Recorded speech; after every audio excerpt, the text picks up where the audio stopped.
Muy bien. ¿Son o no son para nosotros los diezmos? La pregunta.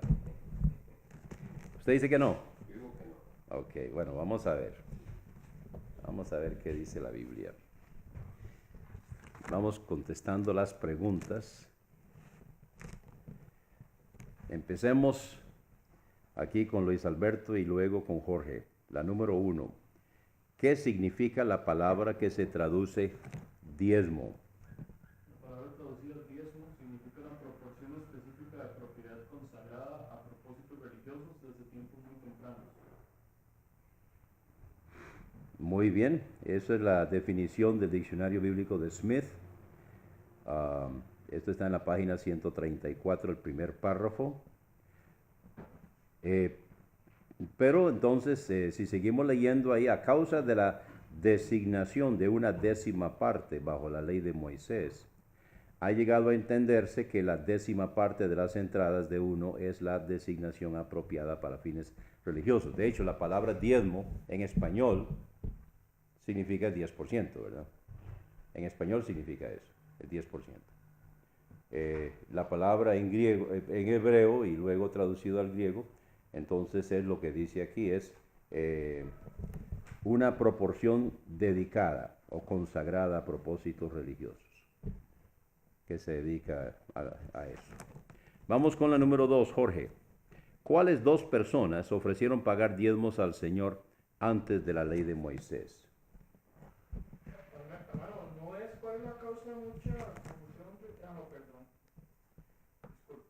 Estoy en otra página. Yo creo que está en Es que otro por eso capítulo, estoy tratando de conectarme a Temple Vivo para bajar el documento, pero lo estoy viendo. pero ya se conectó. No, me dice que es contraseña incorrecta, pero no importa. El asunto es que entonces lo veo en el celular. No sé por qué me sale contraseña incorrecta. ¿Usted se pudo conectar, Luis, Sí. con esa seña? Eh, bueno, no, pero si quieres seguimos. Si la contraseña está buena, ahorita yo lo arreglo. Entonces, seguimos. Bueno, dice la pregunta número 2. ¿Cuáles dos personas ofrecieron pagar diezmos al Señor antes de la ley de Moisés? Respuesta. Dos ejemplos prominentes del principio reconocido el diezmo antes de la ley de Moisés están escritos en la Biblia. Uno, de los despojos de guerra, Abraham pagó diezmos a Melquisedec. Génesis 14:20. Y dos, después de su visión del Señor, Jacob dedicó la décima parte de todas sus entradas a Dios en el lugar llamado Luz, con la condición que el Señor le prosperara para regresar a su hogar sano y salvo. Génesis 28:22. Muy bien, al pie de la página 134 y continuando en la página 135. Okay, entonces tenemos el caso de Abraham y Jacob. Abraham pagó los diezmos de todo a Melquisedec, que es tipo de Jesucristo, y lo vemos en Génesis 14:20 y también la referencia en Hebreos 7, versículos 2 y 6. Y luego Jacob asoció el diezmo con dos cosas, con una experiencia espiritual y con el cuidado de Dios de su vida. Ahora, si ustedes recuerdan, el pacto que Jacob hizo con Dios es que lo llevara y lo trajera con seguridad. Palabras mayores. No solo que lo llevara. ¿Por qué? ¿De qué iba huyendo él? De la persecución que le estaba haciendo para matarlo el hermano. Esaú. Sí. Exactamente. Entonces, donde él está diciendo, o sea, bueno, Dios lo puede llevar con bien, pero que lo devuelva con bien y en paz con su hermano, o sea, le está pidiendo mucho a Dios, ¿verdad? Pero Jacob asoció el diezmo con ese compromiso. Para él sintió que él necesitaba comprometer eso con Dios, ese pacto de darle el diezmo de todo, si lo llevaba y lo traía con bien. Muy bien, vamos con número 3, Luis. ¿Para cuáles dos propósitos fue el diezmo instituido en la ley de Moisés?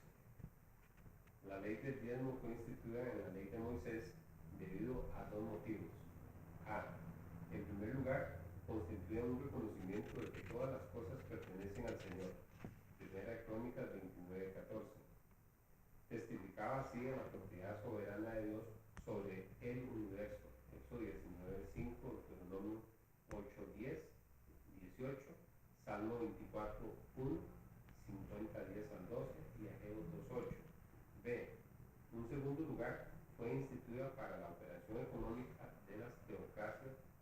judaica en el mandamiento de su adoración, Mantenimiento. mantenimiento de su adoración y de los servicios religiosos. Ok. Eso es el primer párrafo completo en la página 135. Número 4, Luis Alberto. ¿Cuál segundo diezmo fue añadido en el segundo pronunciamiento de la ley, o sea, en Deuteronomio? En la segunda transmisión de la ley, en Deuteronomio, se añade un segundo diezmo de los productos agrícolas únicamente. Deuteronomio 19, 12, 5 a 18, 14, 22, 29, 18, 1, 2, 26, 2, 26, 12, 14. Ok, eso está en la página 135, el cuarto párrafo completo.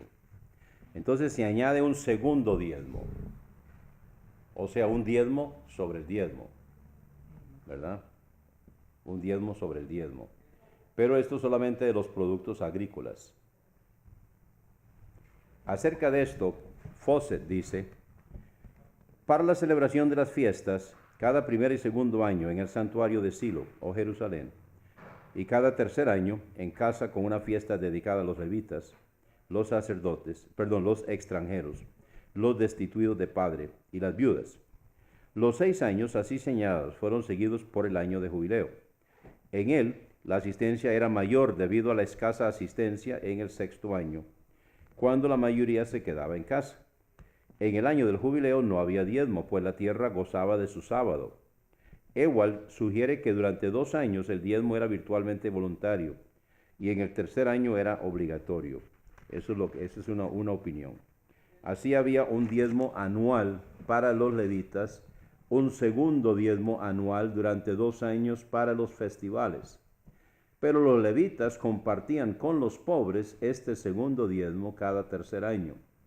Los reyes, como fue previsto por Samuel, se apropiarían del diezmo de cada 3 años, designado para los pobres.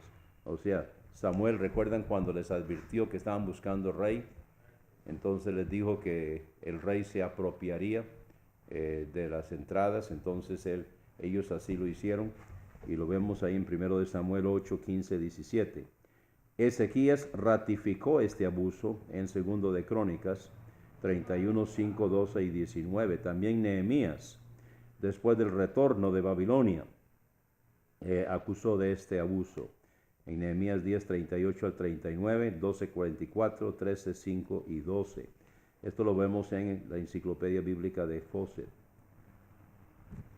Así que había abuso en cuanto a la ley del diezmo, aun cuando el principio involucrado y la ley especifica que el diezmo eran sagrados. Y entonces ahí se habla acerca de los abusos que habían. Vamos a ver, número 5. ¿Quién le toca? A mí, hermano. Jorge, ¿qué es lo que Dios prometió a Israel por guardar todas sus leyes? Por guardar Israel todas las leyes del Señor, Él prometió hacerle la cabeza y no la cola. En Deuteronomio 28, 13. Por guardar la ley del diezmo, prometió que la tierra prosperaría y por ser negligentes en esto les enviaría limpieza de dientes, no calamidad, etc. En Amós 4, Malaquías 3, del 10 al 12. Bodegas llenas y abundancia vinieron cuando Israel guardaba la ley del diezmo. Las almas, el sumo sacerdote le dijo a Ezequías, desde que comenzaron a traer las ofrendas a la casa de Jehová, hemos comido y nos hemos saciado y nos ha sobrado mucho, porque Jehová bendeció a su pueblo y ha quedado esta abundancia por ediciones. Segunda Crónicas 31, 10. Ok, lo que está ahí en ese párrafo, tercer párrafo completo, en la página 136, que se traduce limpieza de dientes, es una enfermedad dental u oral que Él les mandaría. No sé cómo hay que ver ahí en Amós 4 y cómo está en la Biblia, porque no es limpieza de dientes, es una enfermedad que les mandaría como consecuencia del descuido en cuanto a eso. Sí. Entonces, bueno, recapitulando hasta el momento, tenemos que el diezmo número 1 es el reconocimiento que Dios es dueño y Señor de todo. Esto es número 1. Y número 2, para la economía, las finanzas, el sostén del ministerio. y se incluye también entonces las viudas y los huérfanos y los pobres, ¿verdad? Como una parte.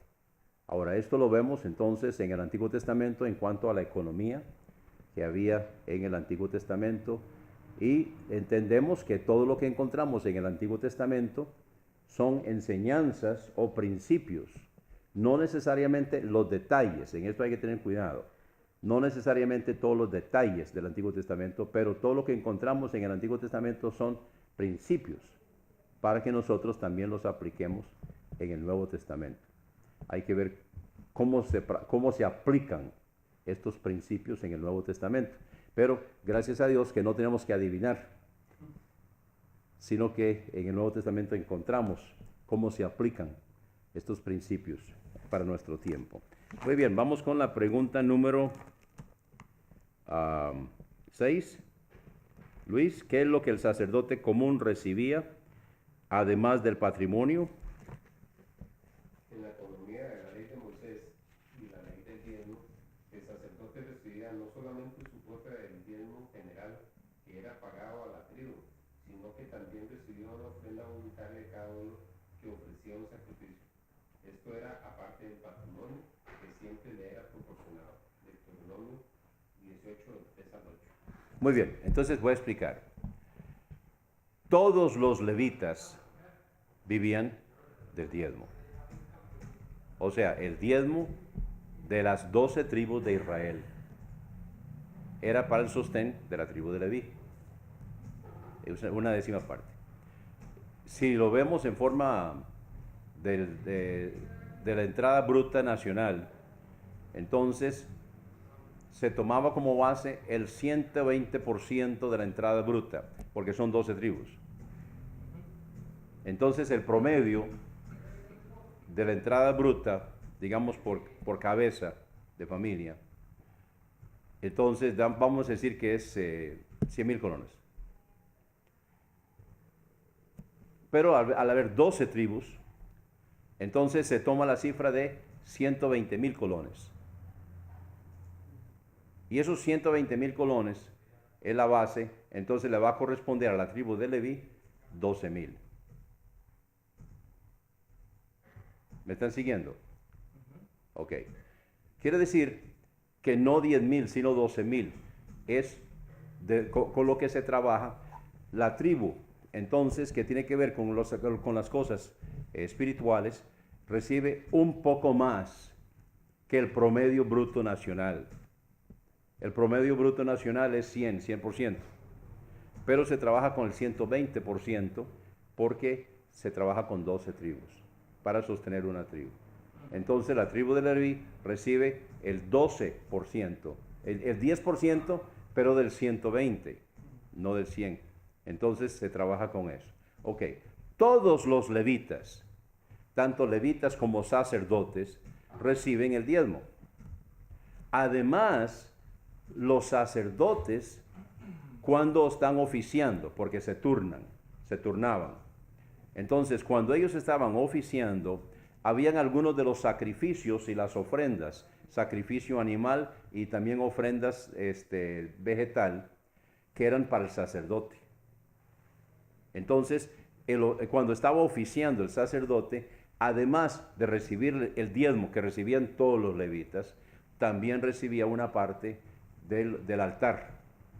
Y esto lo vemos, vamos a verlo ahorita, en 1 Corintios capítulo 9, donde está la distinción, donde están los levitas que sirven al tabernáculo y los sacerdotes que sirven al altar, que reciben un poco más. Entonces es de esto que le está hablando.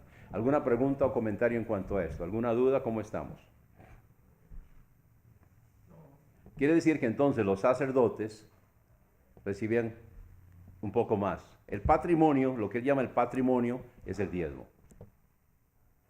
Entonces, además del patrimonio, los que servían al altar, entonces también se beneficiaban, pero no era siempre, sino cuando oficiaban, porque se turnaban, ¿verdad?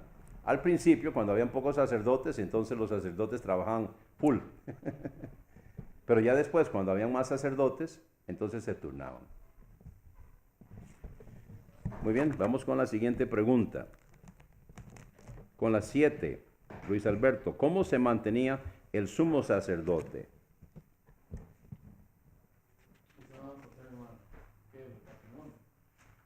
Ok, vamos a ver dónde está. Yo sé la respuesta, pero vamos a ver dónde está aquí en el libro. Yo también, hermano, no la tengo. No la tiene. No la tengo. Dice, todos a su vez también pagaban un diezmo, una décima parte de todo lo que recibían para el sostén y el mantenimiento del sumo sacerdote. ¿Dónde está eso, Luis? Eso ya le dijo dónde está, hermano. Sí, esa es la respuesta, pero ¿dónde está? Sí, esa es la única que yo no sabía, porque no la encontré, pero debe estar en algún lado.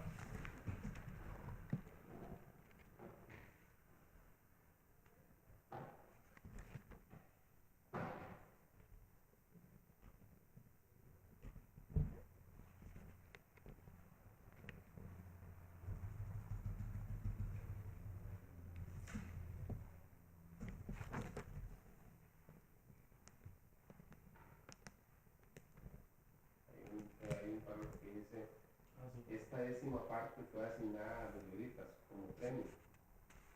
Entonces ahí... La página 135, ¿verdad? Ah, bueno, nos devolvemos. Sí. Ah, es correcto. Es el tercer párrafo completo de la página 135.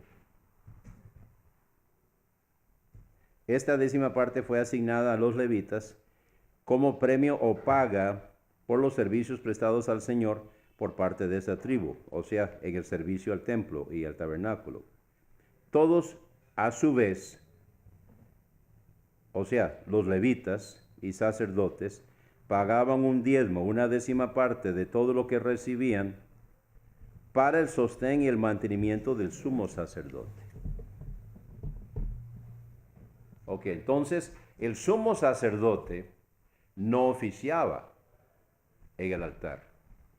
Él no tenía el beneficio de los sacerdotes, porque el único sacrificio que ofrecía el sumo sacerdote era en el Yom Kippur, el día de expiación una vez al año, y él no participaba de esa ofrenda. Entonces, él no tenía el beneficio de los sacerdotes. Por lo tanto, él recibía el diezmo de la tribu de Leví. En otras palabras, la tribu de Leví recibía el diezmo de todas las tribus. Y ellos a su vez diezmaban esa entrada para el sumo sacerdote. Entonces el sumo sacerdote, como todo levita, recibía el diezmo de las 12 tribus. Además, recibía el diezmo de la tribu de Leví.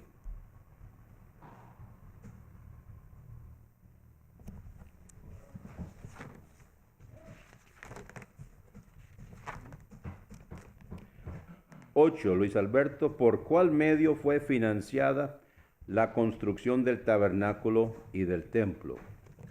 El tabernáculo y el templo fueron construidos con ofrendas voluntarias y donaciones traídas por los que amaban a Dios.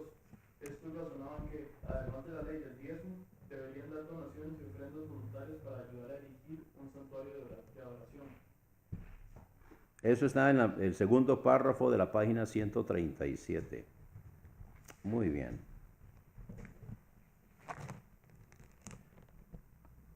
Nueve, Jorge. ¿Por qué durante su ministerio Jesucristo, o sea, el Señor Jesús, no dijo más tocante al diezmo? Bueno, yo puse el principio del diezmo, el dar una décima parte era tan universalmente aceptado y aprobado en los días de nuestro Señor que no hacía falta defenderlo como principio de ofrendar en la oración. No estoy muy seguro si está completa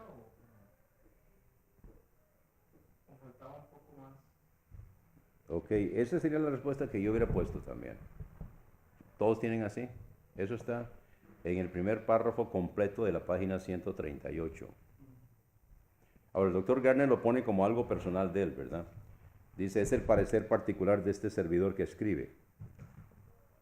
Entonces, es lo que piensa el doctor Garner. Sí.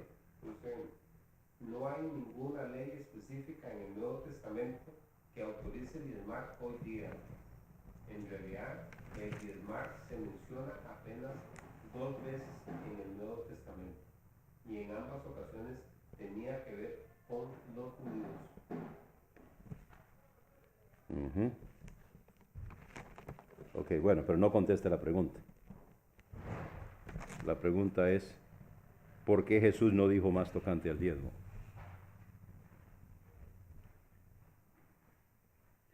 Es que lo que dice el doctor Garner es una opinión de él, Es no una, la de Jesús. es una opinión de él, sí. Sí, no la de Jesús. Y aquí dice que es la del Señor, la que quiere. Ok. No, dice, ¿por qué no dijo más el Señor Ajá. en cuanto a eso? Muy bien, vamos con la número 10, Luis Alberto. ¿De qué manera era considerado uno un doble ladrón por retener los diezmos de la obra del Señor, ocupándolos para sí mismo? Cualquier persona que recibiera los diezmos bajo la ley de Moisés y se los apropiara para sus propios deseos egoístas y codiciosos era considerado como un doble ladrón. Le robó a Dios y se robó a sí mismo de las bendiciones de Dios. Le hacía falta entonces a la obra del Señor y el individuo era castigado por cometer tan intencionado pecado. Aquí está el 8. Ok, ¿dónde está eso? Esto está al final de la página 138 y comienza la 139. Muy bien. Yo diría que triple. Los dos que dice aquí el doctor Gardner, le robó a Dios y se robó a sí mismo de la bendición, pero le está robando a los levitas también su sostén. Así que, bajo la economía del Antiguo Testamento, sería un triple ladrón. Serían 3 las ofensas. Y seguro lo mataban. Porque era ladrón. Nunca escuché que mataran a una persona por no diezmar. Porque, sí, es ladrón, pero aunque Dios dice que me habéis robado, ¿verdad? Malaquías. Sin embargo, no es uno de los 10 mandamientos el no diezmar. Sí el robar, pero no el diezmar. Entonces, no sé, o sea, si eso hubiera sido los 10 mandamientos, un montón de gente hubiera muerto, ¿verdad? Porque no estaban diezmando. Cuando había avivamiento en el pueblo es cuando comenzaban otra vez a diezmar. Porque ellos se iban relajando, iban descansando eso del diezmo, ¿verdad? Igual que hoy. O sea, cuando una persona hoy se enfría, ¿qué es lo primero que deja de hacer? O sea, bueno, es discutible qué es lo primero, ¿no? Pero deja de leer la Biblia, deja de orar y deja de dar. Da limosnitas ahí, unas monedas que encuentre en la bolsa, si acaso. ¿Verdad? Entonces, esto se asocia con el apartarse, digamos, de la relación con el Señor. Deja de orar, deja de leer la Biblia, deja de asistir a la iglesia y definitivamente deja de dar. Inclusive, hay muchas personas que no asisten con regularidad a la iglesia y cuando asisten no reponen sus diezmos y ofrendas de cuando se ausentaron. Hay unos que sí, pero la mayoría no.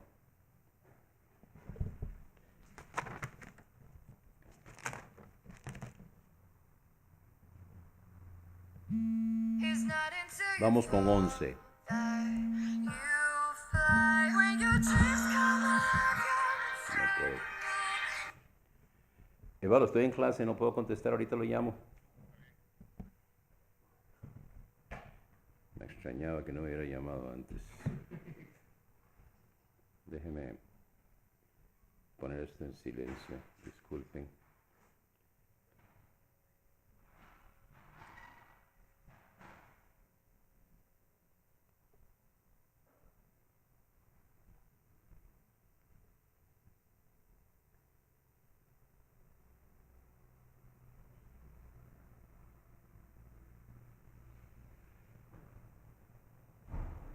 Ok, perdonen. Muy bien, vamos con la número 11. ¿Quién la tiene? Ok. No, le toca a Jorge. Sí. Bueno. Dice, la 11. En vista de que los hombres diezmaban bajo la ley, qué cosa que constituye el dar menos bajo la gracia. Ya que bajo la ley de Moisés los hombres eran mandados a la 10ª parte, sería una vergüenza que bajo la gracia uno quisiera dar menos. En el Nuevo Testamento hay cuantiosas referencias a ofrendas especiales, generalmente hechas para fines misioneros o para los que sufrían pobreza. El principio de ofrendar con alegría, con propósito, con sacrificio, con regularidad, es amonestado en cada instancia. Por ejemplo, primera de Corintios, 16, del 1 al 2, segunda de Corintios, del 8 y 9. 1 Corintios 16 era para dar a las iglesias de Judea que estaban pasando una situación, una necesidad.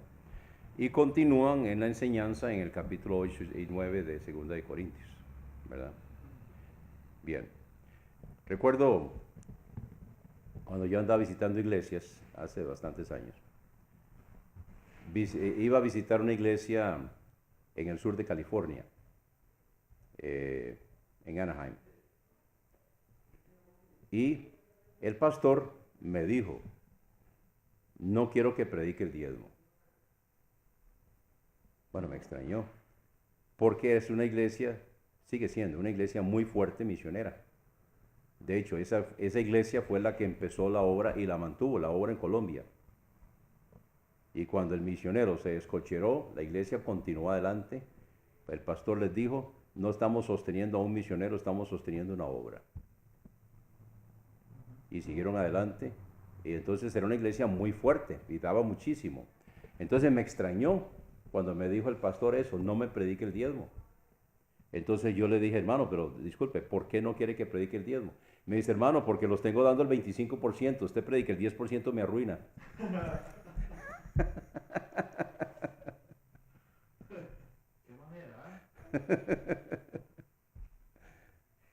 Entonces, siguiendo adelante con lo que dice el doctor Garner. El doctor Garner lo que dice es, si bajo la ley se daba el 10% por ley, ahora por gracia vamos a dar menos.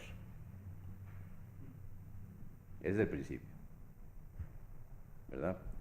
Entonces, hay personas, y entiendo que mi hermano Luis es uno, que dice que el diezmo no en el Nuevo Testamento. Entonces, ok. Pero si el diezmo no, entonces, ¿qué debemos dar? Y el doctor Garner lo que está diciendo es, si bajo la ley se requería como ley un mínimo del 10%, porque también había más, ¿cuánto más bajo la gracia? Quiero explicar también un asunto que es fundamental. En el tiempo de Salomón, se ha estimado que la carga tributaria, entre diezmos, diezmos sobre diezmos, ofrendas voluntarias y lo que exigía el rey, la carga tributaria andaba por el 80%, entre el 70 y el 80%. Sin embargo, Israel nunca estuvo mejor, ¿verdad? Entonces, en realidad, no es la carga tributaria, es la economía lo que determina cómo está el pueblo.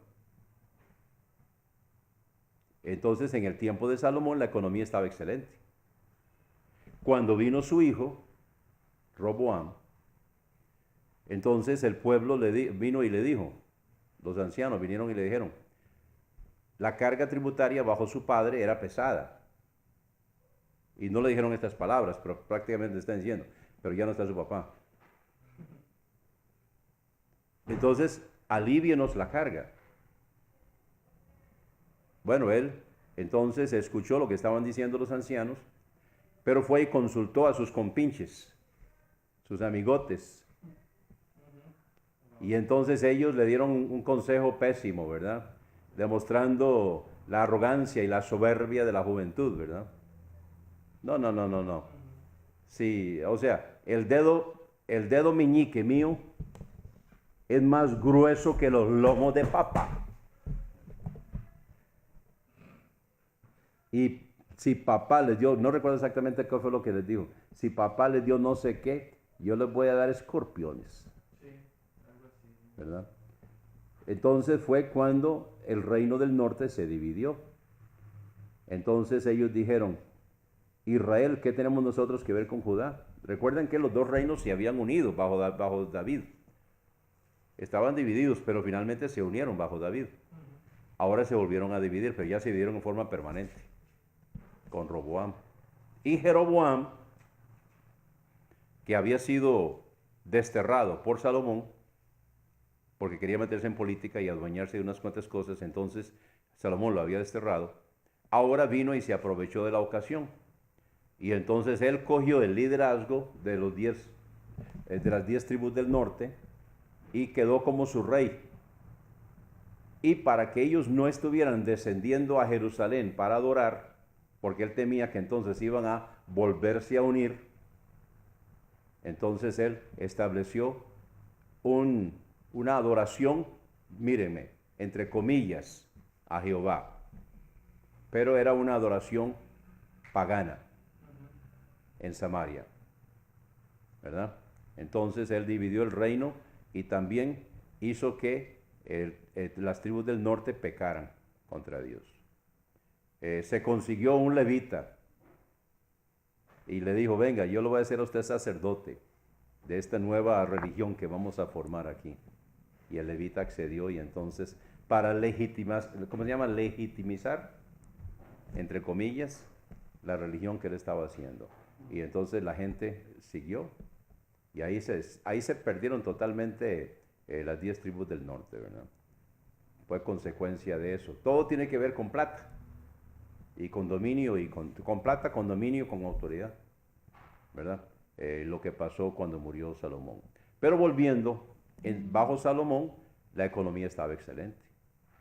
La carga tributaria era pesada, pero la economía estaba excelente. Entonces ellos nunca estuvieron mejor. Hoy día se habla mucho de la carga tributaria, ¿verdad? Y siempre se está hablando que queremos aumentarla. Hay que aumentarla. Nunca hablan de reducir los costos. Solo hablan de aumentar las entradas del gobierno. Y esto no voy a meterme en política porque no quiero, pero nada más para decir que en realidad no importa mucho la carga tributaria, siempre y cuando la economía está bien. Así como en los tiempos de Salomón. El problema es cuando la economía no está bien, ¿verdad? Entonces, cuando la economía no está bien, cualquier carga es pesada. Hablando de las iglesias. En cuanto a las iglesias, entonces vamos a ver, después que volvemos del receso, qué es lo que el Señor instituyó para la economía y el sostén de las iglesias en el Nuevo Testamento. Y eso es lo que vamos a ver. ¿Qué pregunta tenemos? ¿Cuál nos sigue?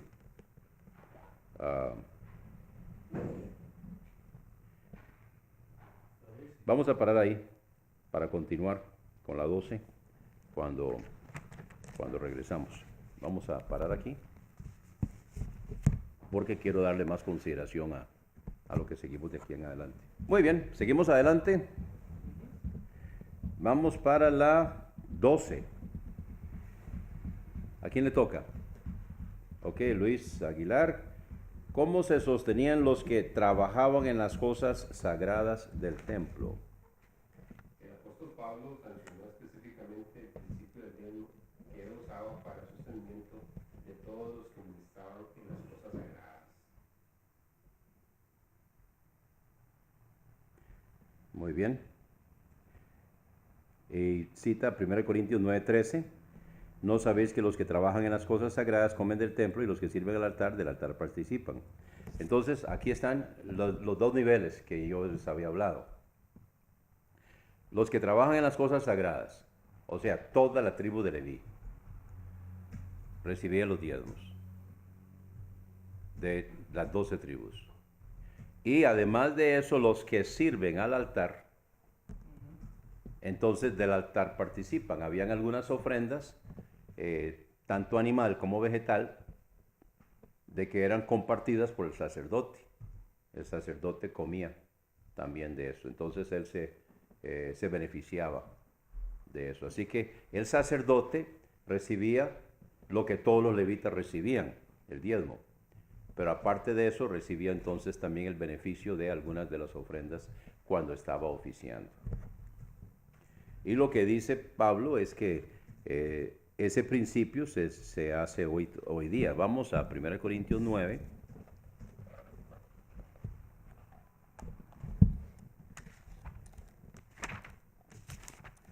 La enseñanza es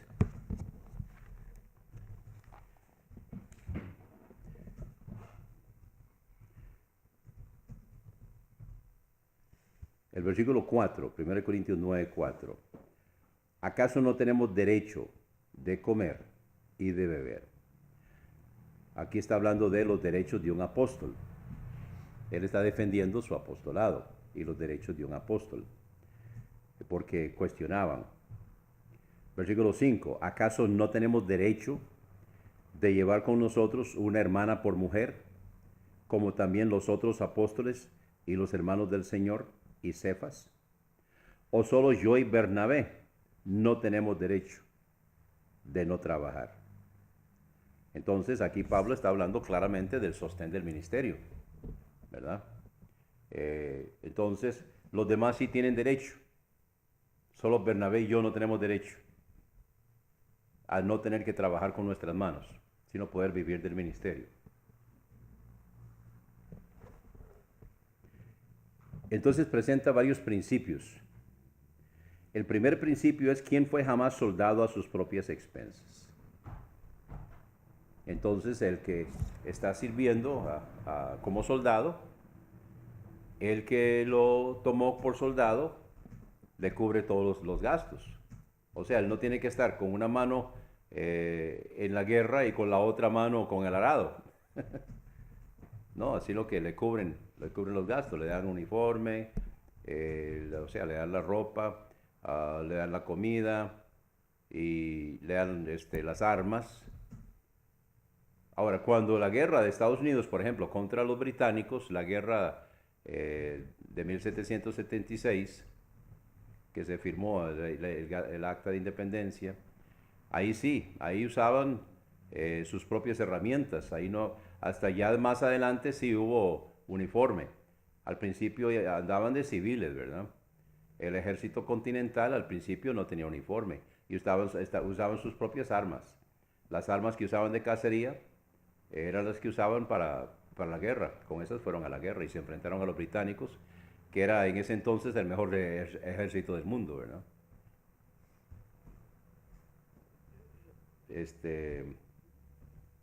Pero el principio es: ¿quién fue jamás soldado a sus propias expensas?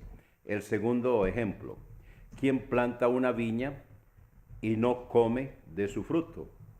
El tercer ejemplo: ¿quién apacienta el ganado y no toma de la leche del rebaño? Entonces él está dando 3 casos en el mundo donde se da el principio. Yo recuerdo un tiempo que trabajé en panadería. Entonces, yo no sé ahora, pero en ese entonces al panadero le daban el pan. El panadero no compraba pan. Yo recuerdo que había un hermano de nuestra iglesia que trabajaba en la Numar y a él le daban los productos de la Numar. Él no compraba productos de Numar, ¿verdad? Sino que le daban los productos de Numar del mes. Él no compraba productos de Numar. Y esto entonces es lo que se acostumbra, ¿no? Por ejemplo, los que trabajan en lechería, ellos tienen su leche, ellos no compran su leche, sino que ellos tienen su leche. No sé cómo lo manejan, pero esto es un principio. Y Pablo está citando esto, y así funciona en el mundo. Entonces dice el versículo 8, digo esto como hombre, o no dice esto también la ley. Porque en la ley de Moisés está escrito: no pondrás bozal al buey que trilla. Ahora, cuando el buey está trillando, hoy sí le ponen bozal a los bueyes cuando andan trillando, ¿verdad? Pero el principio aquí, y bajo la ley de Moisés, no pondrás bozal al buey que trilla. O sea, el buey está trillando el trigo y él puede estar comiendo. Ahora sí le ponen bozal. Entonces la pregunta es: ¿tiene Dios cuidado de los bueyes o lo dice enteramente por nosotros? O sea, es un ejemplo para que nosotros entendamos. Y Pablo contesta, pues por causa de nosotros está escrito. Porque con esperanza ha de arar el que ara, y el que trilla con esperanza de recibir el fruto. Si nosotros sembramos entre vosotros lo espiritual, es gran cosa si segáremos de vosotros lo material. Si otros participan de este derecho sobre vosotros, ¿cuánto más nosotros? Así que está hablando de los derechos de un apóstol, los derechos de un siervo del Señor.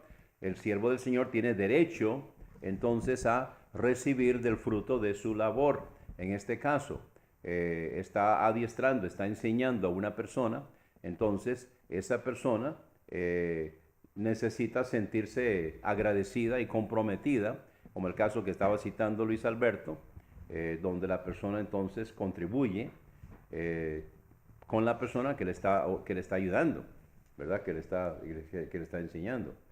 Entonces, él dice, pero no hemos usado de este derecho. Está hablando de él y Bernabé, sino que lo sufrimos todo para no poner ningún obstáculo al Evangelio de Cristo. Entonces, en esto, para mí, personalmente, Pablo se equivocó. Es un criterio muy personal mío. Pablo se equivocó. ¿Por qué digo esto? Bueno, y es lo que pasa hoy muchas veces con los misioneros. El caso mío, por ejemplo, yo tengo mi salario. Entonces, yo tengo mi salario que yo recibo como misionero. Pero si yo no enseño a la iglesia a dar y a sostener a su pastor, el que viene después de mí, que no tiene salario, ¿de qué va a vivir? Esto fue lo que pasó con Pablo en Corinto. Pablo no recibió de la iglesia de Corinto, sino que más bien él recibió de otras iglesias para trabajar en Corinto, pero no le enseñó a la iglesia de Corinto. Apolos, que llegó después de él, no sé cómo la pasó, porque la iglesia de Corinto no había sido enseñada. Luis. Que me llama la atención, hermano, la frase suya, que Pablo se equivocó. Sí. Entonces, para darle el contenido adecuado a la frase, si es que hay un error en la inspiración. No, hermano. No hay ningún error en la Biblia. Para mí, Pablo, su persona se equivocó. No sé en otras iglesias, pero por lo menos en Corinto, él no les enseñó a ellos a sostener a su pastor. Entonces, lo que está ahí, hermano, la indicación, esa que está plasmada, ¿cómo la debemos de entender? Que es una introducción de algo ajeno a la voluntad de Dios y se incorporó algo que Pablo en su carnalidad quería plasmar. Sí, eso es muy, muy importante su pregunta. Lo que yo estoy afirmando es, él lo dice aquí, por no poner ningún obstáculo al Evangelio de Cristo. Yo pienso que la iglesia de Corinto era una iglesia muy difícil, muy carnal. Hay que ver dónde estaban. Si usted quería ofender a alguien, le decía, parece un corintio. Entonces, él, para no obstaculizar el Evangelio, para no poner tropiezo, porque todos modos lo critican mucho y lo retan y le dicen, usted no es apóstol. Entonces, para poder trabajar con más libertad y que los hermanos no dijeran que ellos lo estaban sosteniendo económicamente, entonces yo creo que él por eso fue que lo hizo. Cuando yo digo se equivocó, me refiero no en cuanto a lo que él estimó que era necesario, sino en el sentido que él no enseñó a la iglesia de Corinto a sostener a su pastor. Y el que lo siguió a él, entonces después que no contaba con esas ofrendas, seguramente tuvo que trabajar tiempo completo en lo secular. En ese sentido, entonces digo que se equivocó. Pero pensándolo bien, probablemente él estimó de que era necesario en la iglesia de Corinto. Creo que es algo particular de la iglesia de Corinto, que él enseñó. Porque evidentemente él recibía ofrendas de Filipos, por ejemplo. Entonces ellos sí daban. Es aquí en Corinto que no. Entonces, en ese sentido, cuando digo que Pablo se equivocó, me refiero que se equivocó en el sentido que no dejó un legado para el pastor que lo seguía, para poder ser sostenido bíblicamente. Porque él aquí me enseña cómo se debe sostener el ministerio, ¿verdad? Entonces, así como se sostenía en el Antiguo Testamento, él está enseñando que así también se debe sostener el ministerio en el Nuevo Testamento. Es lo que él está diciendo. Entonces, cuando él dice, pero no hemos usado de este derecho. Es un derecho, dice Pablo. Versículo 12. Sino que lo sufrimos todo para no poner ningún tropiezo o ningún obstáculo al Evangelio de Cristo. Entonces, en este sentido, Pablo se equivocó, pero él estimó, evidentemente, que en la iglesia, en las circunstancias donde él estaba, en la iglesia de Corinto, era necesario actuar de esa forma. No, la palabra no se equivoca. Y probablemente Pablo tampoco se equivocó dentro del contexto de la iglesia de Corinto. Pero se equivocó en el sentido que algunos entonces cogen el ejemplo de Pablo para no enseñarle a la iglesia a sostener a su pastor, porque lo consideran tal vez como más santificado, más cerca del Señor y más semejante al apóstol Pablo, enseñándole a la iglesia a no dar. Y yo creo que ese es el error que se puede dar. En ese sentido, entonces es que digo que Pablo se equivocó.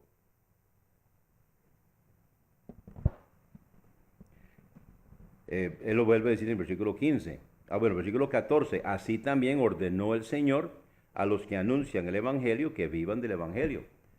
Entonces aquí está muy claro, ¿verdad? O sea, el principio en el Nuevo Testamento es que la economía de la iglesia se maneje de la misma manera que la economía se manejaba en Israel. Ahora no estamos bajo la ley, pero el principio es el mismo. Y él lo está diciendo muy claro. Así también ordenó el Señor a los que anuncian el Evangelio que vivan del Evangelio. Sí, por eso es que posiblemente no se equivocó Pablo, porque lo que él está haciendo es simplemente una acción personal de él al renunciar a ese derecho. No está quitando el derecho para todos, no, sino que lo que está haciendo es como una renuncia expresa. En las condiciones de Corinto. Estoy de acuerdo. Estoy de acuerdo. Sí. Voy a tener que corregir mi teología. Yo creo que sí, que él consideró que en ese lugar, en esa circunstancia era necesario. Pero él insiste en cuanto al derecho. Y es muy importante el versículo 15, versículo 14, ¿verdad? Ordenó el Señor a los que anuncian el Evangelio que vivan del Evangelio. Entonces vuelve a decir versículo 15, mas yo de nada de esto me aproveché, ni tampoco he escrito esto para que se haga así conmigo. Entonces él no quiere que se haga con él, pero que sí se haga. Porque mejor me fuera a morir antes que nadie haga vana esta mi gloria. Pues si anuncio el Evangelio, no tengo por qué gloriarme, porque me es impuesta necesidad, mas hay de mí si no anunciare el Evangelio. Por lo cual, si lo hago de voluntad, premio tendré, mas si por fuerza, la dispensación me ha sido encargada. ¿Cuál pues es mi premio?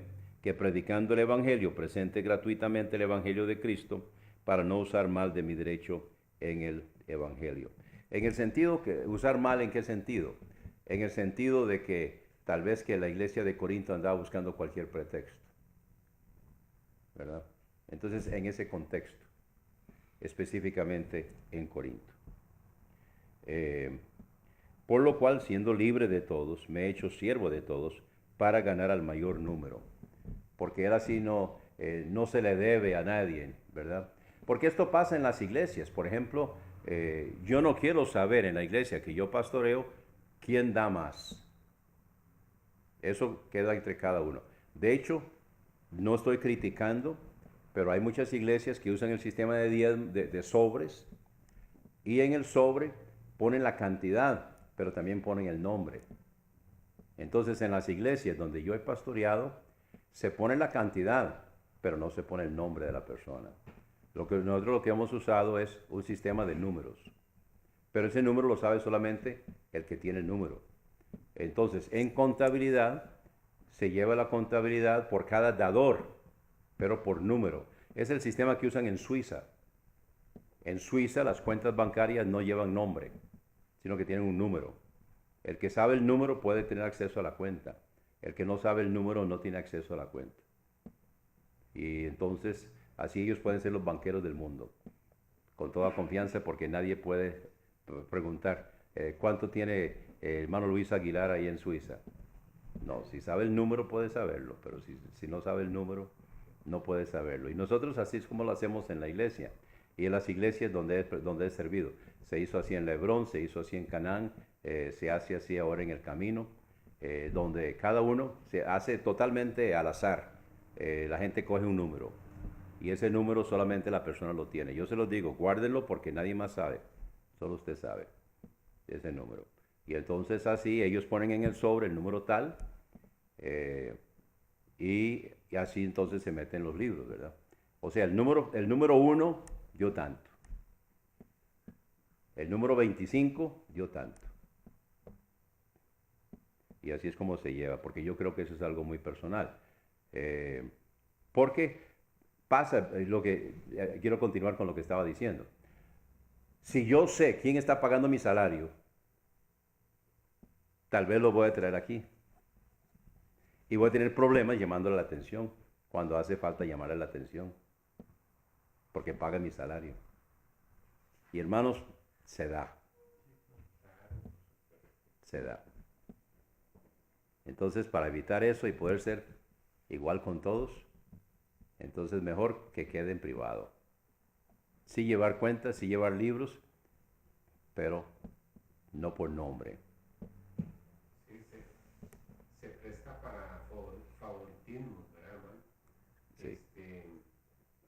Independientemente de que sea en la iglesia o no, ¿verdad? En la congregación, porque cuando hay una dádiva de por medio, es como un soborno que se le hace a la conciencia de la persona que recibe eso. Sí. Y entonces, por mínimo que sea, siempre está en el ser humano como la necesidad de recompensar a esa persona, ¿verdad? La palabra de Dios a nosotros nos enseña como que le demos a quien no nos puede pagar, Sí. ¿verdad?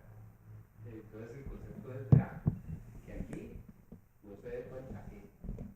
Sí. Entonces, y la Biblia dice en Efesios 3:21, decía gloria en la iglesia. Entonces, lo que yo he enseñado a través de los años es, usted quiere ayudar a alguien, hágalo a través de la iglesia. Entonces, Dios se gloria a través de la iglesia y la persona no sabe quién lo dio.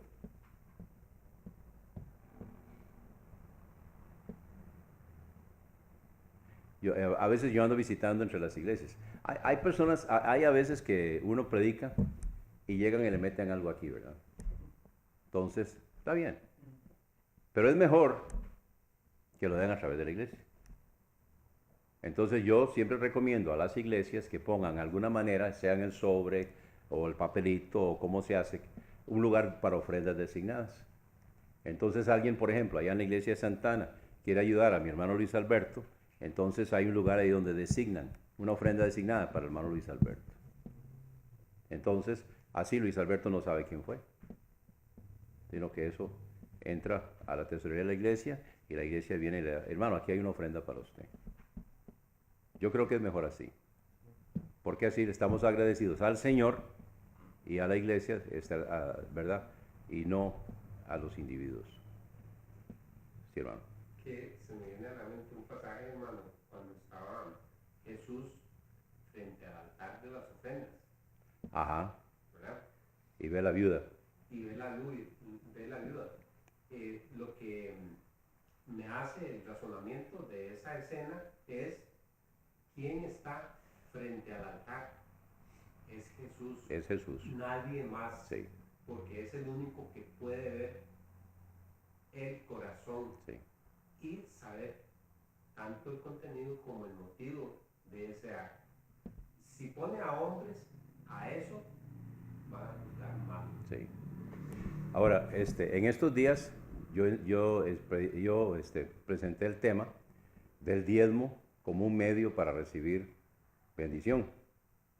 Lo presenté en el programa de radio. Y no se dejó esperar que me cayeran.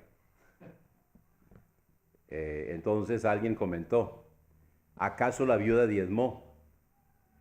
Yo contesté, la viuda no tenía ninguna entrada para diezmar. Ella dio todo lo que tenía. Ella no dio el 10%, ella dio el 100%. Y no le quedó nada ni para comprar comida.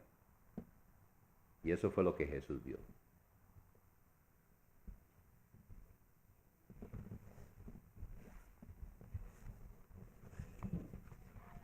La ofrenda representa lo que en el corazón está, dicen algunos, hermano. Uh-huh.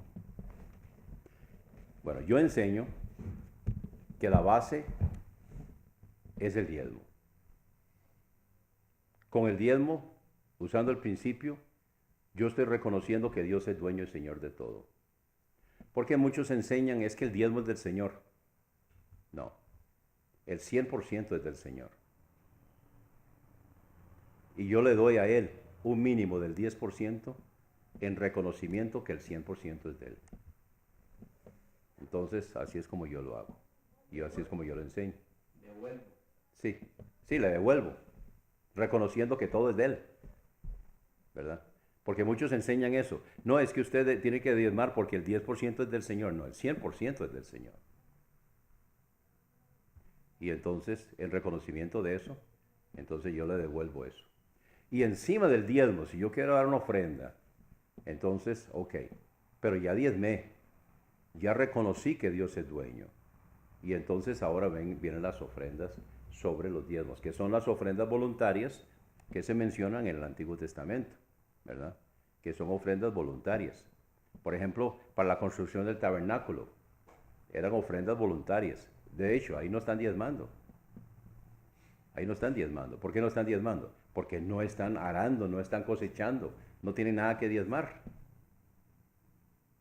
Entonces, igual que la viuda, no pueden diezmar. Una persona que está sin empleo, ¿qué va a diezmar?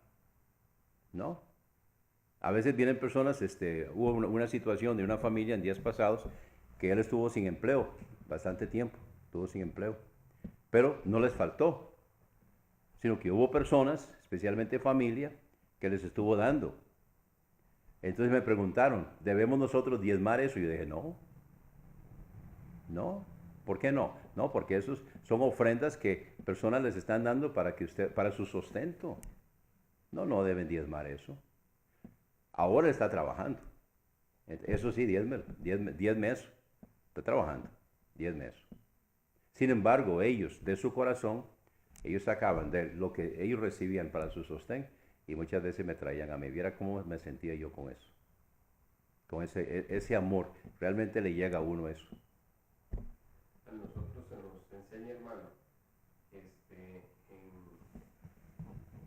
en la iglesia, a tener 4 temas presentes, que es el tiempo, el tesoro, el testimonio y los talentos de nosotros. ¿Correcto? Para el Señor. Sí, correcto. Hablando de eso, entonces, yo cuando recogemos promesas de fe, entonces yo reparto 2 hojas. Una, donde prometen lo que van a prometer de cantidad, le prometen al Señor para la obra misionera. Y pueden designar también para pro templo, alguna cosa ahí. Ahí no hay lugar para el nombre. Y yo les digo, no me pongan ahí el nombre. Hay otra hoja que sí les pido que pongan el nombre, donde están ofreciéndole al Señor talentos. O sea, yo quiero servir en la escuela dominical. Bueno, si no ponen el nombre, ¿qué vamos a hacer? Entonces ahí sí se pide el nombre. Y dentro de esa misma papeleta, entonces a veces yo les pregunto si usted quiere poner ahí que usted va a diezmar. Entonces, pero no ponga cantidades, nada más el hecho que usted sí va a diezmar, ¿verdad? Entonces ahí lo pone. Y eso sí va con el nombre. Pero nosotros nunca llegamos. En algunas iglesias, hermanos, llegan a cobrar los diezmos, ¿verdad? Y hacen el presupuesto en base a eso y llegan a las puertas de las casas y cobran el diezmo. Yo estoy diametralmente en contra de eso. Dios no lo exigió ni cuando era ley, ni cuando era ley llegaban a cobrar. ¿De dónde sacan eso? No, eso es definitivamente mal hecho. Mal hecho. Ok, seguimos.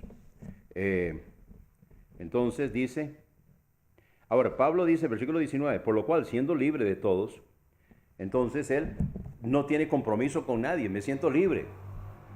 Entonces al no recibir ofrendas de ustedes estoy libre. Pero me he hecho siervo de todos para ganar al mayor número, porque él está en una situación muy especial ahí en la iglesia de Corinto. Muy bien. Entonces,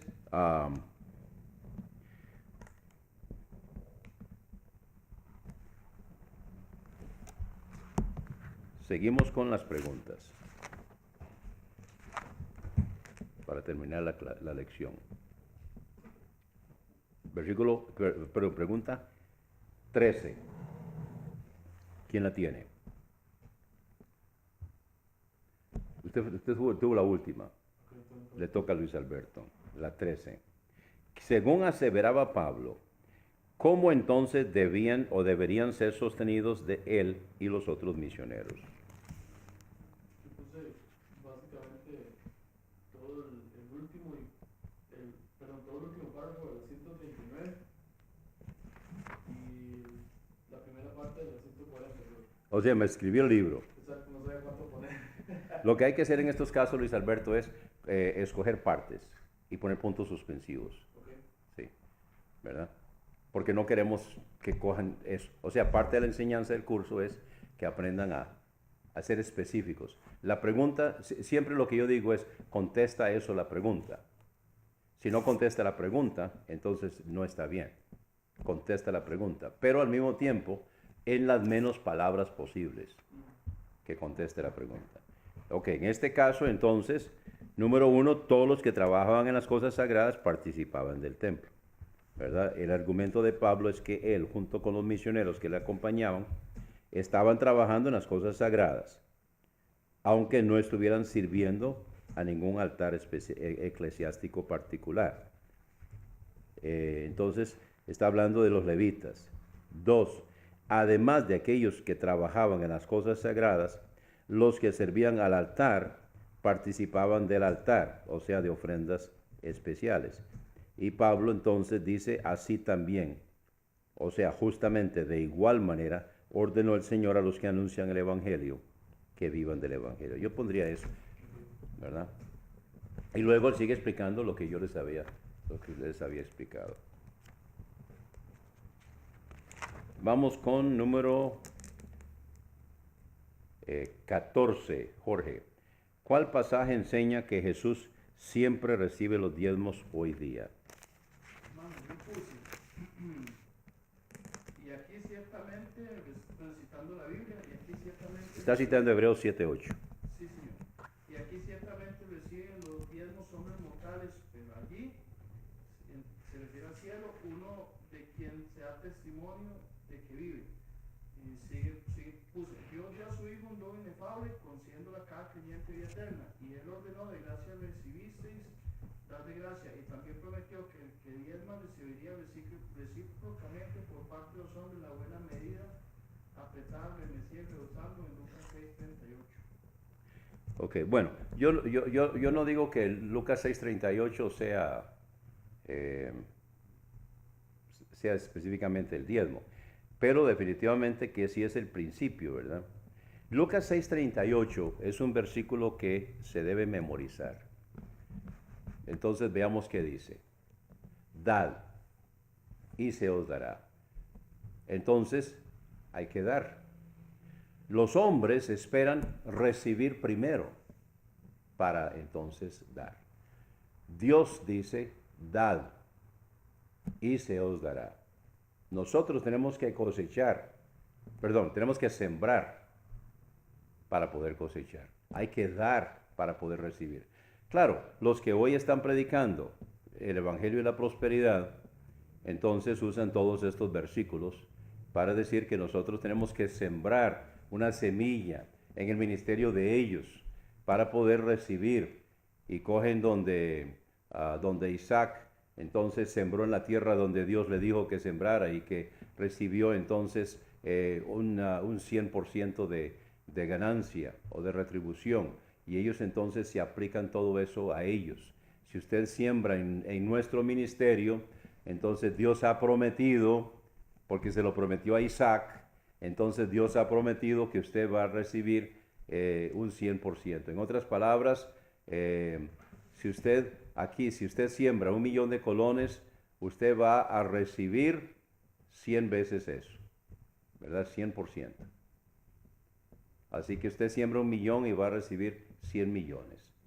Usted siembra un colón y va a recibir 100 colones. Entonces el 100% de regreso, porque Dios se lo prometió a Isaac. Y ellos cogen entonces estos pasajes que fueron promesas dadas específicamente a individuos y dicen que eso se nos aplica hoy.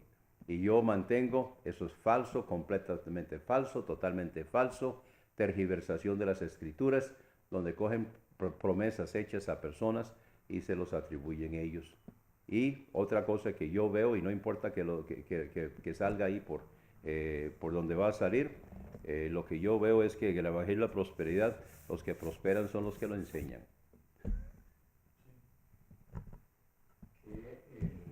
Como yo vengo de la iglesia donde se predica el Evangelio de la Prosperidad, yo puedo asegurar de que nunca me funcionó, porque las sumas que yo entregaba nunca las vi multiplicándose. Más bien lo que vi fue más pobreza. Nunca vi que de 10 colones que pudiera entregar recibiera 100 colones de regreso. 100 colones de regreso. Nunca, en ningún caso, tuve la oportunidad de que Dios me diera ese porcentaje. Y si lo hubiese hecho en alguna oportunidad, nunca me di cuenta. Y si me hubiera dado cuenta, hubiese seguido en el negocio con Dios. Sería un buen negocio, ¿verdad? Sí. Correcto. Ahora, sí es un buen negocio invertir en las cosas del Señor, pero no de la forma que ellos enseñan. De hecho, me dijo un hermano ayer, dice, de hecho, Dios nos quiere prosperar. Y yo le dije, sí, hermano, así es. Dios nos quiere prosperar. Pero, de la manera bíblica, Dios me quiere bendecir a mí para que yo bendiga a otros. No para que yo me haga rico, sino que yo tenga mucho para dar a los necesitados, mucho para, ¿por qué no hacer negocios donde personas son empleadas y darles trabajo a estas personas y ese tipo de cosas? Que Dios me quiere prosperar, Dios me quiere dar para que yo tenga mucho para invertir en la obra del Señor y que se pueda predicar el Evangelio a otras partes. Definitivamente, sí, Dios me quiere prosperar, pero no es para que, si yo no tengo un Cadillac último modelo, estoy en pecado, como algunos andan diciendo. No, eso es falso, totalmente falso. Si yo no tengo 3 casas multimillonarias, entonces estoy mal. No estoy creyendo en el Señor. Esas enseñanzas son completa y totalmente tergiversadas. Pero Dios sí nos quiere prosperar. Pero hoy, a como están las cosas, hay que tener mucho cuidado cómo se enseña eso. Y que entiendan y que conste, que todo el mundo que está viendo esto, que conste lo que estoy diciendo. Dios me quiere prosperar para que yo tenga mucho para compartir, no para dejármelo yo. Es como el aspecto de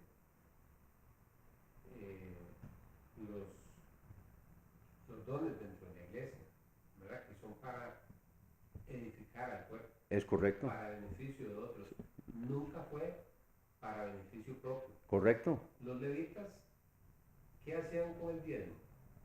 ¿Cuáles fueron las propiedades que ellos adquirieron? Nunca.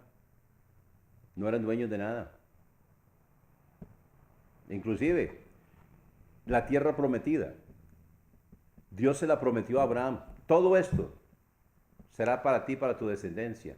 La única tierra que Abraham tuvo, la compró con plata para sepultar a Sara. La única tierra que Jacob tuvo y que Isaac tuvo fue comprada con plata. Ahora, Dios los bendijo. Dios los bendijo. Sí, Dios los bendijo. Pero la tierra que tuvieron, de la tierra que Dios prometió, la tierra que tuvieron, la compraron. pero Dios les dio con qué comprarla. Pero la única que tuvieron fue eso.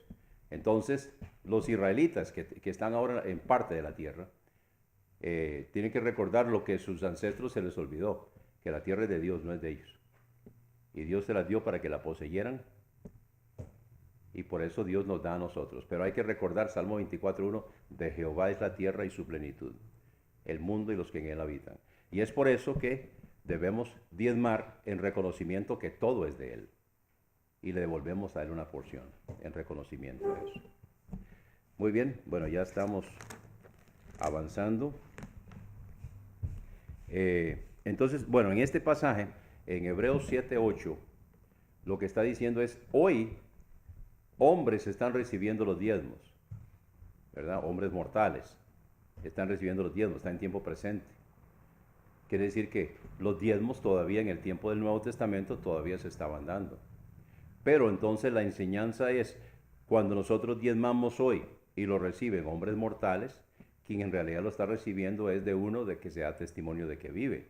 O sea, está hablando evidentemente de que nuestro Señor Jesucristo es el que está recibiendo los diezmos. Un argumento que se puede dar y que se da y que es un argumento válido hasta cierto punto es, las personas a quienes nosotros damos esos diezmos y esas ofrendas, a veces no las usan bien. Entonces, ¿la respuesta cuál es? Ellos darán cuenta a Dios. Eso sí, yo tengo que estar con los ojos abiertos. O sea, si yo veo que algo, la persona que está ahí al frente es la que se está echando todo, no, yo no voy a dar ahí. La pregunta que yo siempre les digo a las personas cuando andan viendo, la pregunta es, ¿quién recibe la gloria? En ese ministerio, ¿quién recibe la gloria? Porque hay muchos ministerios que quien recibe la gloria es el que está ahí al frente. Entonces, esa es la pregunta, ¿quién recibe la gloria? Si es el Señor que está recibiendo la gloria, ese es un ministerio donde podemos entonces contribuir. Y otra cosa, la persona que está ahí al frente no es la que maneja las finanzas, ¿verdad? Sí, hoy en el paso que estamos haciendo ahorita, que nos estamos pasando, entonces definitivamente hay gastos, ¿verdad? La tesorera no va a estar el día que los pasamos, entonces ella quiere pasar una plata para que tengamos ahí para la manejada. Entonces ella dijo, le deposito. Le digo, no señora, a mí no. A mí no.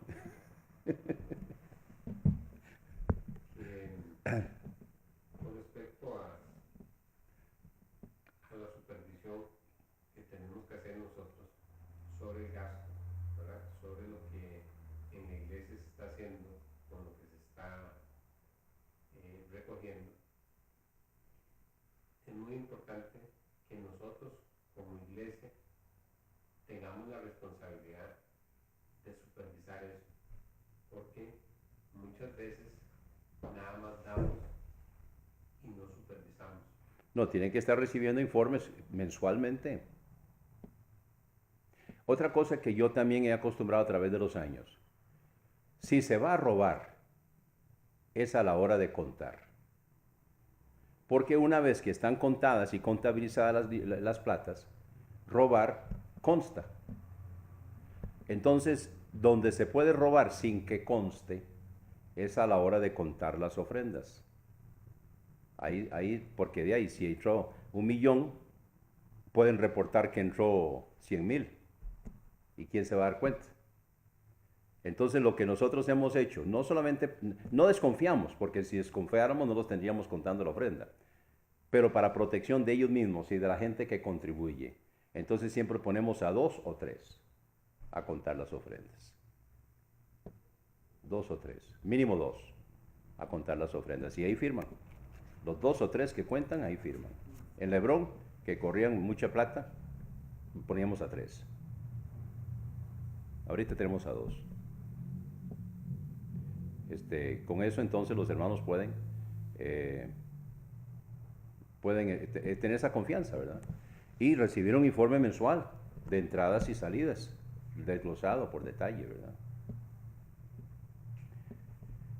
Ok, entonces el 15, ¿quién la tiene? Jorge. Yo acabo de leer ese Usted tiene la anterior, entonces le toca que a Luis. La 15, el dar a la obra de Dios, ¿qué es lo que le hace al corazón de uno? En cuanto a la actitud de nuestro Señor hacia el dar, basta solo decir que Él sentó la premisa que los hombres deben dar para conservar su vida recta delante de Dios y del mundo. Mateo 6, 19 al 21. Si no hubiera ningún otro motivo para dar los diezmos y las ofrendas que aquí se declara, donde esté vuestro tesoro, allí estará también vuestro corazón. Sería motivo suficiente para dar. Muy bien, tenemos también el párrafo, el 1, 2, 3, 4, cuarto párrafo completo de la página 140, del principio de dar, ¿verdad? Entonces, el primer dador es el Señor, que dio a su Hijo unigénito. Y Él lo dio por amor. Entonces, nosotros aprendemos de Él. Y luego, Lucas 6:38, dad y se os dará. Luego también, de gracia recibisteis, dad de gracia. Así que, a través de todo esto vemos que el dar es saludable. Y nos enseña también, de hecho, entre la lista de los pecados que encontramos de las obras de la carne, está, ¿qué es la palabra que estoy buscando? Bueno, está la codicia, pero, a ver, vamos a Gálatas 6, que está entre la lista de las obras de la carne.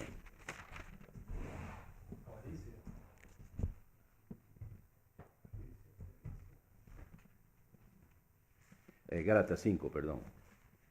Gálatas 5.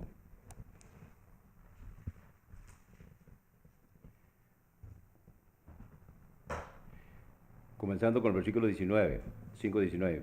Manifiestas son las obras de la carne, que son adulterio, fornicación, impureza, lujuria, idolatría, hechicerías, enemistades, pleitos, celos, iras, contiendas, disensiones, herejías, envidias, homicidios, borracheras, orgías y cosas semejantes a estas. No es en esta lista. Bueno, la avaricia. ¿Ese está aquí? No. Ok. Pero la avaricia está en la lista de los pecados de la carne, ¿verdad? Entonces, la avaricia, el avaro, eso, el diezmar, el dar, entonces, lucha en contra. O sea, entendamos una cosa, nosotros por naturaleza somos avaros. Eso es parte de la naturaleza humana, somos avaros. Y cuando damos es porque esperamos algo a cambio, ¿verdad? Eso es parte de la naturaleza humana, es parte de la naturaleza carnal. Entonces, el dar nos ayuda a luchar en contra de la avaricia, en contra de querer tener algo mal. Y nosotros, cuando nosotros recibimos del Señor y nosotros no damos, entonces nos estamos dejando algo que no es nuestro. Bueno, ¿algo más, hermanos? ¿Alguna otra pregunta, comentario? ¿Cómo estamos?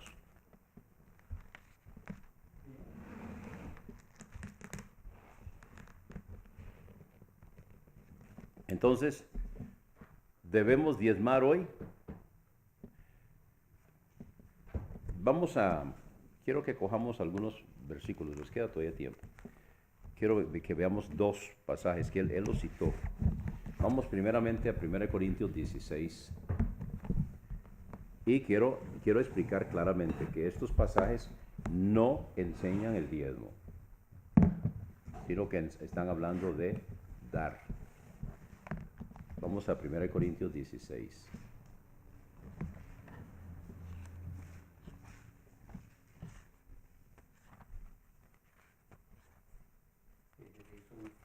Dieciséis, 2. 1 Corintios 16, 1 y 2. En cuanto a la colecta para los santos, está hablando de una colecta que se estaba recibiendo en las iglesias de Asia Menor para las iglesias de Judea. Aquí la ocasión es, ¿recuerdan cuando la predicación del Evangelio en el día de Pentecostés muchas personas se convirtieron. De hecho, mencionan 3,000, en otra ocasión 5,000, y así sucesivamente. Había mucha gente que aparentemente no regresaron a sus casas, sino que se quedaron en Jerusalén participando del fiestón espiritual que se tenían ahí, ¿verdad? Y la ciudad fue evangelizada. Esa fue la acusación que se le hizo a Juan y Pedro, de que por culpa de ellos toda la ciudad estaba escuchando el mensaje. Y esa gente se quedó ahí. Los hermanos que tenían propiedades comenzaron entonces a vender sus propiedades para darle a estas personas.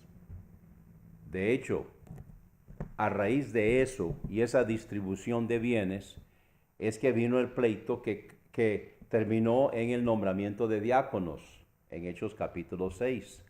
Porque la acusación de los gentiles es que en la distribución diaria, las viudas y las personas de ellos que eran gentiles los estaban dejando fuera, porque estaban dándole primero a los judíos y si algo quedaba, entonces entrar los gentiles. Y lo que dijeron entonces los apóstoles es, bueno, es que no es justo que nosotros dejemos lo espiritual por atender a las mesas. Así que nombren, y ahí fue donde nombraron los diáconos, para tocar esto. Entonces todo esto es la economía de esa primera iglesia en Jerusalén y lo que se estaba dando en esta situación. Cuando se dispersó la iglesia de Jerusalén en el capítulo 8, debido a la persecución de Saulo de Tarso, entonces las iglesias se dispersaron, pero todavía seguían en una situación un poco difícil. La economía estaba mal y luego vino una tremenda sequía. Entonces estaban pasándola mal. Pablo comenzó a enseñar entonces en las iglesias allá en Asia Menor, donde él andaba sembrando iglesias, que recogieron una ofrenda para ayudar a los santos de Judea. Y él comienza a enseñar eso. Es en cuanto a eso que él menciona aquí en 1 Corintios 16 y luego en 2 Corintios 8. No está hablando de diezmos, está hablando de una ofrenda para los santos. Pero el principio se enseña aquí. El principio de dar en proporción a lo que recibimos, es lo que quiero mencionar. Dice, en cuanto a la colecta para los santos, haced vosotros también de la manera que ordené en las iglesias de Galacia. Ahora, entendamos. Pablo no ordenó en las iglesias de Galacia que tenían que dar. Lo que Pablo ordenó es cómo lo van a hacer, ¿verdad? Cada primer día de la semana, cada uno de vosotros ponga aparte algo guardándolo según Dios lo haya prosperado, para que cuando yo llegue no se hagan entonces colectas. Ok, examinemos este versículo 2. Número 1, cada primer día de la semana. Entonces aquí vemos que cuando ellos se congregaban era el primer día de la semana. Recordemos que el sábado ellos iban al templo y a las sinagogas. ¿Por qué? Porque es el día que iban a encontrar judíos. Iban el domingo o iban un viernes, no iban a encontrar a nadie ahí. El sábado era el día de reposo y entonces iban al templo o a la sinagoga, ¿verdad? Para orar. Entonces ellos iban ahí para testificar, pero ellos se congregaban el primer día de la semana. Y esto lo vemos aquí como principio en cuanto al día en que los hermanos se congregaban en el Nuevo Testamento. Por eso él dice cada primer día de la semana. Segundo, cada uno de vosotros ponga aparte algo. Entonces es algo personal, ¿verdad? No es que porque el otro dio, entonces yo no. No, cada uno de vosotros. Luego dice, ponga aparte algo guardándolo. Entonces mucha gente dice, bueno, entonces está bien que yo me deje la plata y que yo la distribuya. Yo veo que hay un ministerio que necesita acá. Yo veo que hay un misionero que está haciendo un trabajo allá. Yo veo que hay una familia necesitada por este otro lado. Entonces está bien que yo lo guarde y que yo lo distribuya. Y muchos cogen entonces de pretexto este versículo. Pero vamos a examinar qué dice. Recuerden que primero de que análisis bíblico es para que examinemos, a ver, ¿verdad? Realmente qué es lo que está enseñando. Entonces, cuando dice, cada uno de vosotros ponga aparte algo, guardándolo, no significa que lo guarde en su casa. ¿Por qué? Porque cuando vemos al final del versículo, para que cuando yo llegue no se hagan entonces colectas. O sea, cuando él pasaba con la comitiva que iba camino a Jerusalén para entregar la ofrenda, él no quería andar de casa en casa recogiendo las ofrendas. Si cada uno lo guarda en su casa, entonces hubiera tenido que hacer lo que Pablo está diciendo que no se haga. Así que cuando él dice guardándolo, ¿de qué está hablando? Evidentemente está hablando que el tesorero de la iglesia lo guarde. Que se lo guarde en la tesorería de la iglesia. No que lo guarde cada uno en su casa, ¿verdad? Entonces guardándolo, o sea, téngalo ahí. Téngalo ahí. ¿Pero quién? ¿Quién lo va a tener? Ya la persona designada por la iglesia, que es la que maneja las finanzas de la iglesia. Pero otra cosa que quiero que veamos aquí, dice, según Dios lo haya prosperado. Aquí no está hablando del diezmo, está hablando de una ofrenda voluntaria. Pero el principio es, según Dios lo haya prosperado. Es un porcentaje, según Dios lo haya prosperado. El diezmo es un porcentaje. El diezmo es una base justa. Alguien dice, ay, es que yo solo gano 200,000 colones al mes. Mira cómo me cuesta diezmar. ¿Sí? El que gana 1,000,000 al mes, también le cuesta diezmar. A una persona le cuesta diezmar sobre 200,000. A otra persona le cuesta diezmar sobre 1,000,000. Imagínense la persona que recibe 3 millones, 4 millones, 5 millones al mes. Le cuesta muchísimo diezmar. Es un montón de plata lo que va a dar el 10%. Definitivamente le cuesta. Entonces, el 10% es equitativo. El 10% es justo. Unos no dan más, otros no dan menos. Es el mismo porcentaje para todos. Así que, según Dios lo haya prosperado. Es una ofrenda, no es el diezmo, pero es el principio de que se da en base a lo que se haya prosperado, a lo que haya recibido. Es un porcentaje de lo que está hablando. Entonces, otra vez leyendo todo el versículo, para que nos ubiquemos. Cada primer día de la semana, cada uno de vosotros ponga aparte algo, según Dios lo haya prosperado, para que cuando yo llegue no se hagan entonces colectas. ¿Alguna pregunta o comentario sobre esto? Vamos a 2 Corintios 8. El 2 Corintios 8 es una continuación del mismo tema. La iglesia de Corinto seguía sin hacer realidad su promesa. Habían prometido que iban a dar para los hermanos, pero no lo habían hecho. Entonces, comienza Pablo dando el ejemplo de otros que dieron sacrificialmente. Asimismo, hermanos, os hacemos saber la gracia de Dios que ha sido dada a las iglesias de Macedonia, que en gran prueba de tribulación, o sea, las iglesias de Macedonia son donde estaba la iglesia de Tesalónica. Ellos estaban pasando una situación tan tremenda que los hermanos consideraban que ya estaban en medio de la gran tribulación. Jesucristo había venido y no se los había llevado a ellos. Y Pablo tuvo que decirles en 1 Tesalonicenses, explicarles, no hermanos, antes que eso suceda, tiene que suceder esto y esto y esto y esto y esto. ¿Por qué? ¿Por qué tenían esas dudas? Porque estaban pasando por una situación tremenda, se quedaban sin trabajo, los echaban de sus casas. Todo esto estaba pasando por la causa del Evangelio. Entonces, ahora ubiquémonos.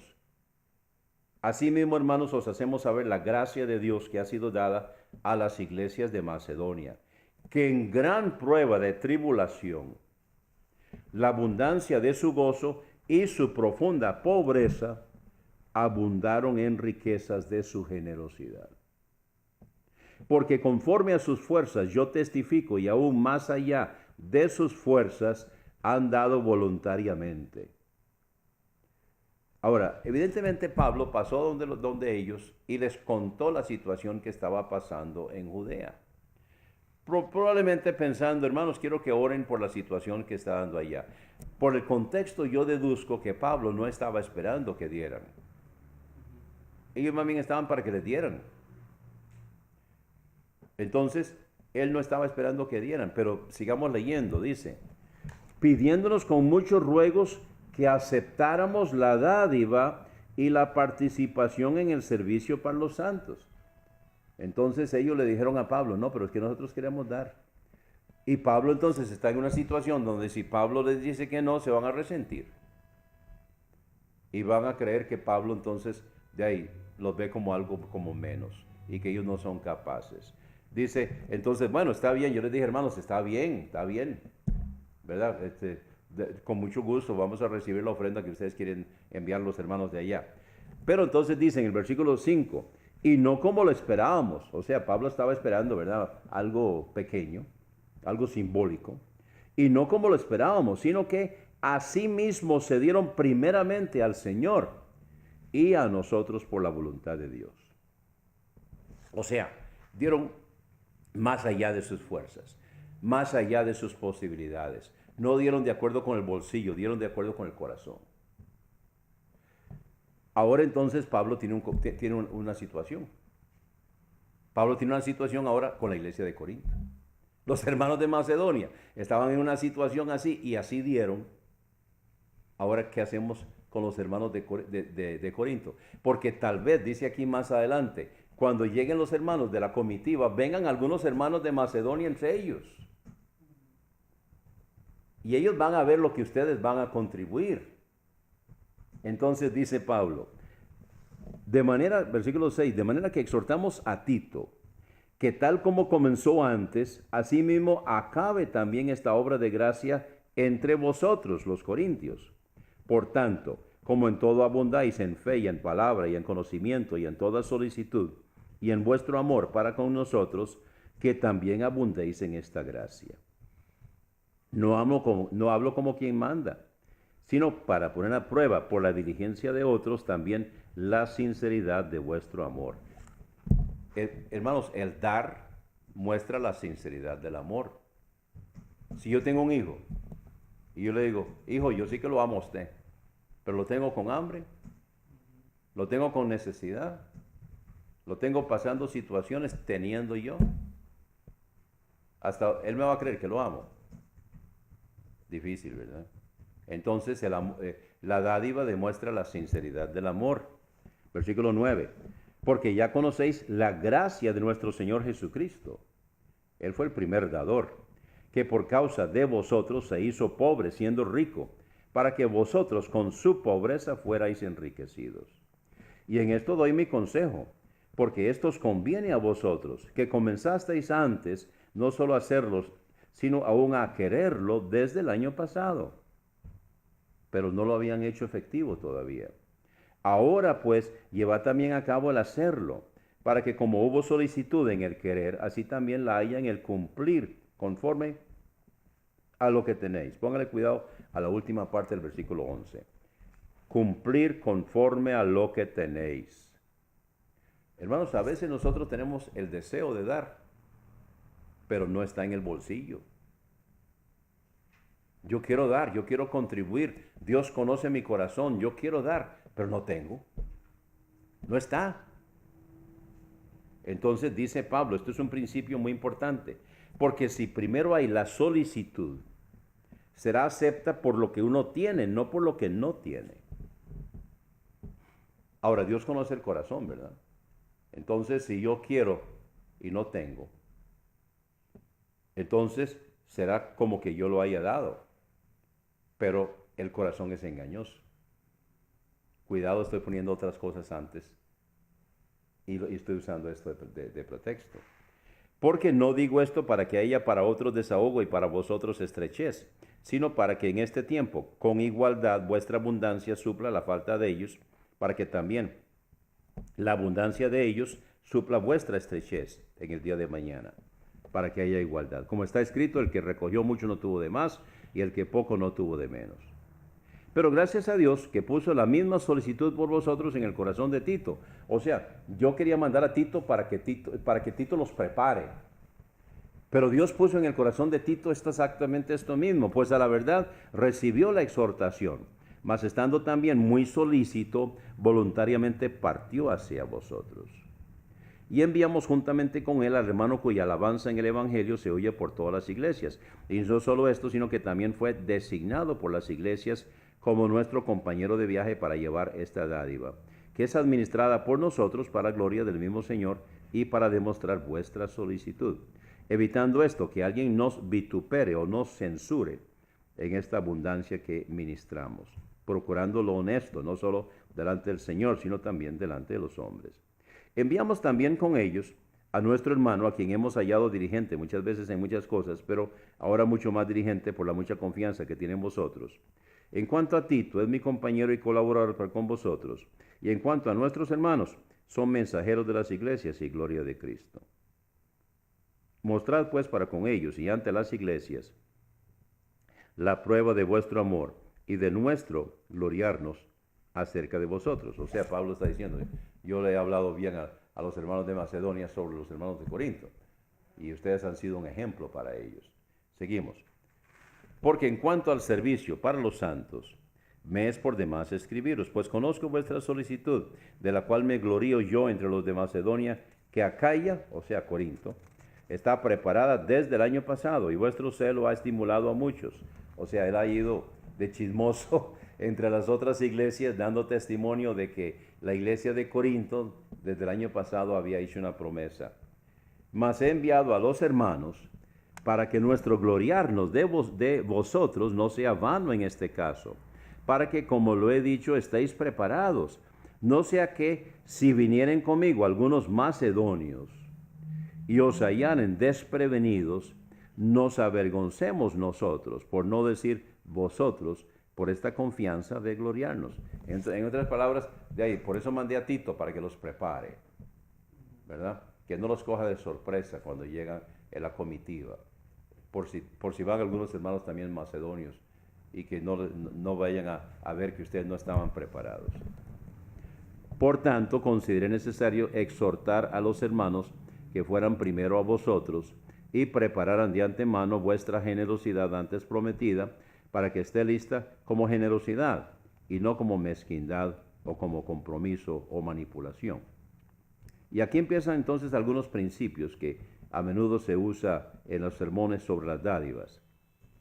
El versículo 6, 2 Corintios 9, 6. Pero esto digo, el que siembra escasamente, escasamente también segará, y el que siembra generosamente, generosamente también segará. En otras palabras, si yo siembro un cuartillo de arroz, ¿debo esperar 100 quintales?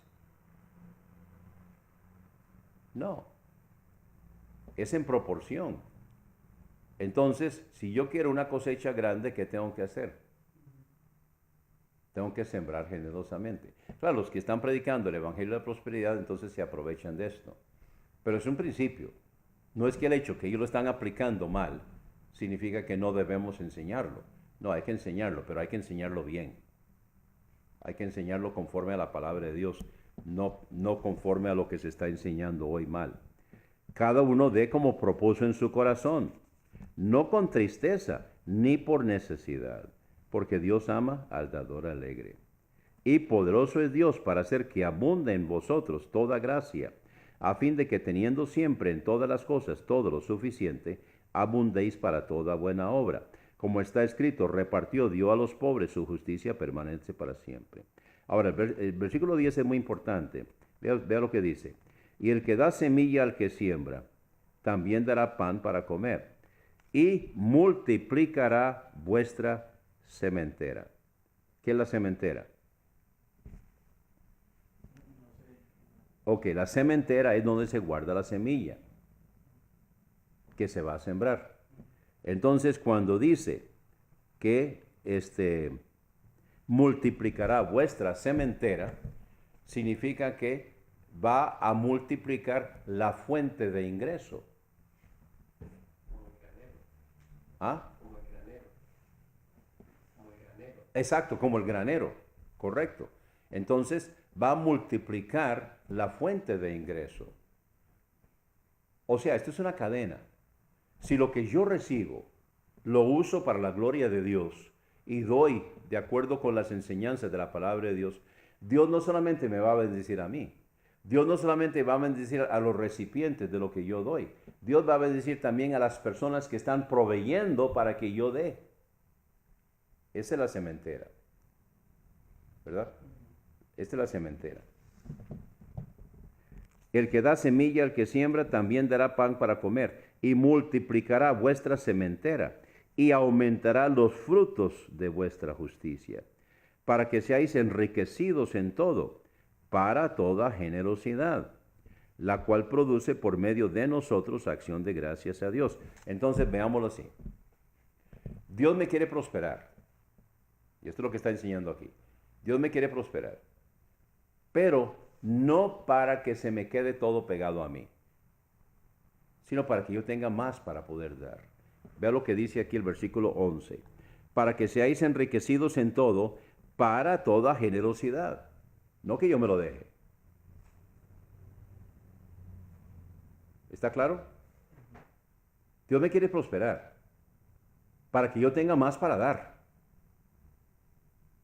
Entonces, para que seáis enriquecidos en todo, para toda generosidad, la cual produce por medio de nosotros acción de gracias a Dios. Entonces, hay un círculo vicioso aquí. Yo doy gracias a Dios porque Él me da. Yo doy y los que reciben dan gracias a Dios también. Entonces es una cadena donde todo el mundo está dando gracias a Dios. Y esto, Dios es el que recibe la honra y la gloria en cuanto a esto. Porque la administración de este servicio no solamente suple lo que falta a los santos allá en Judea, sino que también abunda en muchas acciones de gracias a Dios, que por la experiencia de esta administración glorifican a Dios, por la obediencia que profesáis al Evangelio de Cristo, y por la generosidad de contribuir para ellos y para todos. Ok, ¿y qué va a suceder? 14. Y en la oración de ellos por vosotros, ellos están recibiendo la contribución, entonces ellos van a orar por los que dieron, os quieren a causa de la eminente gracia de Dios en vosotros. Y termina, gracias a Dios por su don inefable. Es un círculo vicioso. Y terminamos dándole gracias a Dios por su don inefable. Él es el primer dador. Y Él nos enseña. Entonces, donde nosotros damos y recibimos. Dad, Lucas 6:38, dad y se os dará. ¿Cómo? Con la misma medida con que medís. Dad y se os dará. Medida buena. Entonces, con la misma medida que nosotros damos, con esas medidas que Dios nos va a bendecir a nosotros. El principio, hermanos, es entonces, empieza con el principio del diezmo. Y entonces por ahí vamos con ofrendas voluntarias. Termino con esta historia. El ingeniero R.G. Letourneau se graduó de ingeniero industrial y puso una fábrica en Texas. Y le prometió a Dios que desde su primer dólar lo diezmaría. Pero que conforme Dios lo prosperaba, aumentaría el porcentaje. Entonces, conforme Dios lo fue prosperando, él empezó con el 10%. En los últimos años, él le daba a Dios el 90%. Él vivía con el 10% y era multimillonario.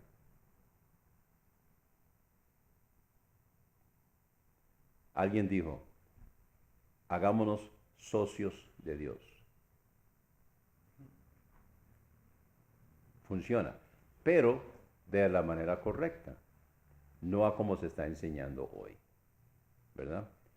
Entonces, tenemos que ver dónde debemos diezmar. En nuestra iglesia. En nuestra iglesia es donde debemos diezmar. Después que hemos diezmado en nuestra iglesia, entonces podemos ofrendar, de acuerdo como el Señor nos ponga en el corazón, a algunos otros ministerios, de acuerdo como Dios pone en nuestro corazón, pero debemos ser vigilantes, somos responsables. Debemos siempre dar en ministerios donde la contabilidad se lleva correctamente, donde se están rindiendo informes correctamente, en cuanto a cómo se ministran esos fondos y dónde terminan. El concepto es como claro en el sentido de que es para exponer el evangelio, ¿verdad? No es para que, como sucede en algunas iglesias o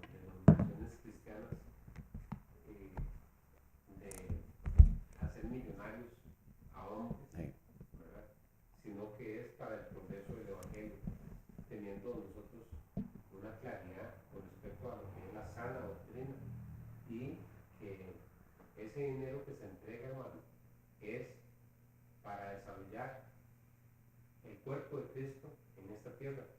Esa iglesia local tiene una misión, tiene una comisión que hacer. Y muchas veces lo que hacen algunas denominaciones es engrandecer las arcas del pastor o del apóstol. Sí. Para la próxima semana, capítulo 13, la tarea del capítulo 13. A veces hay ministerios que requieren instrumentos, herramientas que otros no requieren. Por ejemplo, hace falta que el pastor tenga un avión jet particular. Depende. Conozco un pastor en Georgia que tiene 2 cultos en la mañana, termina al mediodía, se monta en su avión jet y viaja a California aprovechando el cambio de horas. Hay 4 horas de diferencia. Aprovechando el cambio de horas para tener 2 cultos en California esa misma tarde. Él no podría hacer eso si no tuviera su propio avión. Entonces él apenas termina su segundo culto en Georgia, se monta en el avión con su familia, ahí a bordo almuerzan, descansan, reposan, llegan a California y tienen 2 cultos más. Y el lunes lo tienen libre. Regresa, el martes empieza entonces a trabajar allá en su iglesia en Georgia de nuevo. O tal vez se queda unos días ahí en California, no sé. Para él hace falta. Para mí no. ¿Verdad? Entonces, cada uno necesitamos, yo sí necesito de algunas herramientas que tal vez otros no necesitan. Ahorita estoy en proceso de conseguir una computadora. Hay personas que para ellos es un lujo. Para mí es una herramienta. Por el ministerio que Dios me ha dado. Entonces, hay cosas que a veces hacen falta. Pero ¿de quién deben ser estas cosas? Yo recomiendo que sean del ministerio, de la obra, no del individuo. En estos días, por ejemplo, vamos a conseguir una computadora. Ya gracias a Dios la iglesia lo acordó. Buena noticia. Pero, entonces, ¿de quién va a ser? De la iglesia. No mía. Para el ministerio. Yo lo voy a tener, pero no es mía. Es de la iglesia. Es del ministerio. Entonces, estas son cosas que yo creo que son importantes para ver cómo se distribuyen las finanzas. Entonces, recuerden, hermanos, debemos diezmar en nuestra iglesia. Debemos diezmar en nuestra iglesia. ¿Verdad? Y luego, entonces, en cuanto a lo demás, que el Señor nos guíe y nos dirija. Yo siempre creo que lo mejor es a través de la iglesia y no que nosotros nos pongamos a distribuir las platas que son para las cosas del Señor. Terminamos con esto. A menos que haya alguna pregunta o comentario más, vamos a terminar aquí.